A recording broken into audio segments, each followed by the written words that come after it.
Depan gak ada jalan lagi, ucap Manghar sembari terbata-bata. Stop di sini bang, ucap perempuan itu.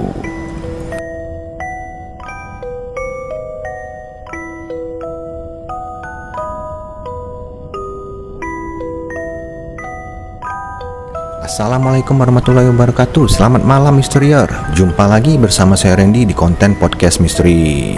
Pada episode podcast misteri kita kali ini, lagi-lagi saya akan menceritakan kisah nyata pengalaman horor yang dialami oleh salah seorang narasumber. Sebut saja dia Manghar.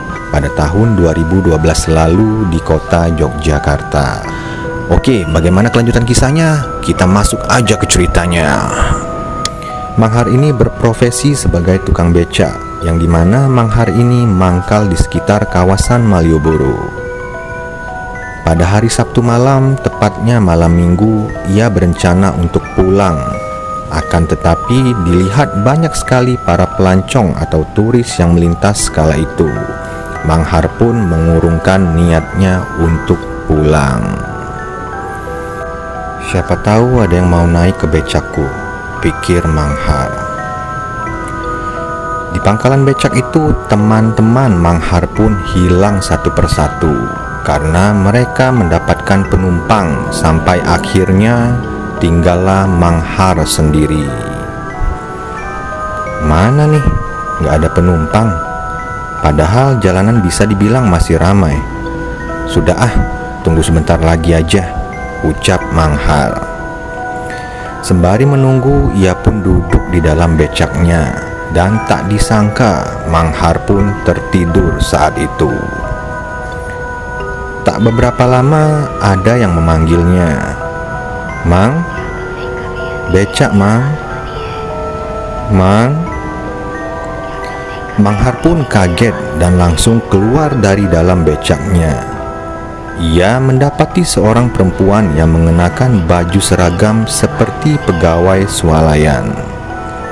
Iya, Neng, mau naik becak ya? Kemana? Perempuan itu hanya menunjukkan arah saja kala itu.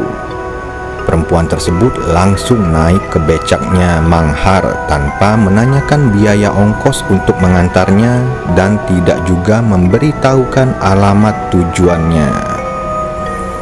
Karena saat itu Manghar baru terbangun dari tidurnya, Manghar pun langsung mengayuh becaknya. Dan di pangkalan itu ada dua orang teman Manghar pun bertanya, "Pak De, mau kemana? Pulang ya?" Manghar pun menjawab, "Iya nih, habis nganterin penumpang ini saya langsung pulang ya."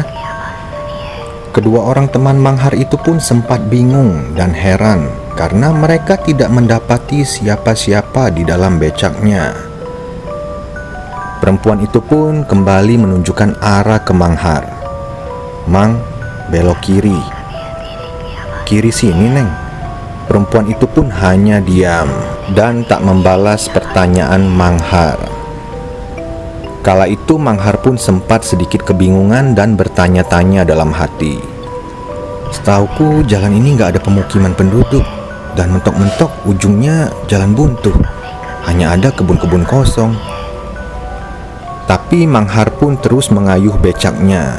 Dia pun melintasi tempat yang sangat sepi dan sunyi. Terdengar hanya suara jangkrik. Manghar pun kembali mencoba mengajak perempuan itu berbicara. Lagi-lagi perempuan itu hanya diam. Dan untuk memecah heningnya malam itu, Manghar menghidupkan musik dari radio mini yang ada di becaknya. Tak beberapa saat, perempuan itu meminta Manghar untuk mematikan radionya. "Bang, matikan." "Kenapa, Neng? Gak suka lagunya ya? Ntar Mamang ganti saluran yang lain aja ya." "Matikan radio itu!"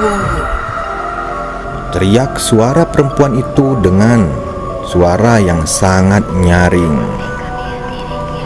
Radio itu pun mati dengan sendirinya. Manghar kaget bukan kepalang kala itu. Disertai rasa merinding pun menyelimuti seluruh tubuh Manghar. Akhirnya setelah beberapa saat, Manghar mendapati jalan di depan itu buntu. Yang terdapat hanya sebuah kebun kosong yang rimbun oleh pohon-pohon besar dan tanaman-tanaman liar. "Maaf Neng, kita kemana ya? Di depan gak ada jalan lagi," ucap Manghar sembari terbata-bata. "Stop di sini Bang," ucap perempuan itu. Manghar sempat kebingungan dan perempuan itu pun memberikan sejumlah uang kepada Manghar. "Neng, ini uangnya lebih Neng." "Neng." Perempuan itu pun hanya diam dan masuk ke arah kebun itu. Manghar kembali dikejutkan saat itu. Ia tak lagi mendapati kebun di hadapannya, melainkan sebuah rumah yang besar dan megah. "Apa benar yang aku lihat ini?" ucap Manghar. Dan tak hentinya ia mengusap-ngusap matanya. Barangkali apa yang ia lihat kala itu salah. Karena Manghar merasa lelah dan mengantuk saat itu, ia pun kembali pulang tanpa memikirkan hal yang dialaminya barusan. Sesampainya di rumah, Manghar pun memasukkan uang itu ke dalam sebuah kaleng yang sudah ia siapkan 1 tahun belakangan ini untuk biaya anaknya masuk universitas nanti. Keesokan harinya ia pun menunggu di pangkalan biasa dan bertemu dengan teman-temannya di sana. Salah seorang temannya yang bertemu dengan Manghar semalam pun sempat bertanya, "Pak D kemana semalam? Buru-buru amat." "Oh itu, semalam nganterin cewek ke itu jalan ujung sana tuh." Temannya pun sempat terheran saat itu dan kembali bertanya kepada Manghar, "Emangnya ada rumah di sana Pak D? Perasaan gak ada pemukiman, cuma ada kebun-kebun aja. Lagian jalan itu kan buntu." "Iya, aku pun sempat heran," kata Manghar. "Di ujung jalan itu ada rumah besar dan mewah, tapi mungkin baru dibangun. Kan emang sudah lumayan lama aku gak pernah lewat sana," kembali ucap Manghar. "Tapi Pak D, semalam saya nggak lihat ada orang di dalam becak Pak D." "Kalau nggak percaya boleh tanya si Udin," ucap temannya itu. "Nggak ada orang gimana? Kalian pikir itu hantu? Mana ada hantu zaman sekarang. Tuh buktinya saya dibayar, malahan dikasih lebih. Makanya jangan banyak nonton film horor. Jang, ucap Manghar. Akhirnya tibalah di hari Kamis malam Jumat. Posisi Manghar berada di pangkalan becak yang sudah sepi. Seingatnya waktu itu sekitar pukul 10 atau 11 malam. Jalanan pun sudah mulai sepi. Kala itu ia pun hendak pulang. Baru mendorong becaknya, tiba-tiba dari tepi jalan ia melihat perempuan yang dia antar waktu itu. Saat itu juga Manghar bergerak langsung mendekati perempuan itu dan bertanya, "Becak Neng? Sini, Mamang antar." Tanpa berkata apa-apa, perempuan itu pun langsung masuk ke dalam becaknya. Karena sudah tahu akan tujuannya, Manghar pun tidak bertanya lagi ke perempuan itu. Di perjalanan, karena merasa sepi, Manghar mengajak perempuan itu bercerita. "Neng, teman-teman Mamang di pangkalan becak mengatakan kalau Neng bukan manusia, melainkan ya itulah. Ada-ada aja Neng mereka." Itulah yang Manghar anggap kesalahan terbesarnya karena membahas masalah itu. Sebab tak beberapa lama setelah Manghar mengucapkan kata-kata itu, serontak ia mendengar suara tangisan perempuan. Dia merasa tangisan itu berasal dari dalam becaknya. Neng nangis ya? Neng?" Suara tangis tersebut langsung berubah menjadi suara cekikikan perempuan. "Astagfirullah, benar, ini sundel bolong," kata Manghar. Ketika itu ia hendak memberhentikan becaknya, tapi rem dari becaknya itu tidak berfungsi. Ia pun berpikir untuk melompat, tetapi lagi-lagi kaki Manghar seperti terkunci dan tidak bisa bergerak, dan hanya tetap di pedal becaknya sembari mengayuh. Tawa perempuan itu pun semakin menjadi-jadi. Di sana Manghar sangat panik bercampur takut dan ia tidak bisa memikirkan apa-apa. Di benaknya hanya ada rasa takut yang tidak bisa digambarkan oleh Manghar saat itu. Akhirnya tibalah ia di jalan buntu itu dan becaknya beserta Manghar pun masuk ke kebun itu. Becaknya menabrak salah satu pohon besar dan terbalik. Saat itu juga Manghar langsung tidak sadarkan diri. Setelah tersadar, Manghar sudah berada di rumahnya. Di hadapannya ia melihat istri, anak-anaknya serta seorang tetangganya. "Bapak kenapa?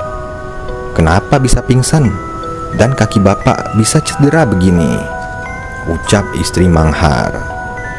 Manghar pun menceritakan kejadian yang baru ia alami. Manghar pun kembali bertanya siapa yang membawa dan mengantarkannya pulang ke rumahnya. Istri Manghar pun tidak tahu mengenai hal itu, karena setahu istrinya kalau tetangganya itulah yang mengantarkan Manghar ke rumah. Akhirnya tetangga Manghar itu juga mengatakan kalau ia juga tidak tahu siapa yang mengantarkan Manghar saat itu. Kebetulan tetangganya itu mau pergi ke pasar sekitar pukul 3 subuh. Ia melihat becak berjalan sendiri dari kejauhan. Saat becak itu mendekat dan berpapasan dengan tetangganya itu, ia melihat Manghar berada di dalam becak dengan posisi tidak sadarkan diri. Tetangganya pun melihat kalau becak itu berhenti di depan rumahnya Manghar. Tetapi yang membuat tetangganya itu bertanya-tanya, siapa yang mengemudikan becak itu? Tetapi becak itu pas berhenti di depan rumah Manghar, seolah ada yang mengendalikannya. Tak beberapa saat setelah becak itu berhenti tepat di depan rumah Manghar, tiba-tiba terdengar suara cekikikan perempuan lalu menghilang. Keesokan harinya Manghar pun pergi ke tukang urut untuk mengobati kakinya yang cedera. Tukang urut itu pun sudah dikenal di kampungnya dan sangat paham akan hal-hal goib. Manghar pun sempat menceritakan kejadian yang ia alami ke tukang urut itu. Akhirnya tukang urut itu pun menjelaskan kalau sosok jin yang menyerupai sundel bolong yang mengantar Manghar pada malam itu.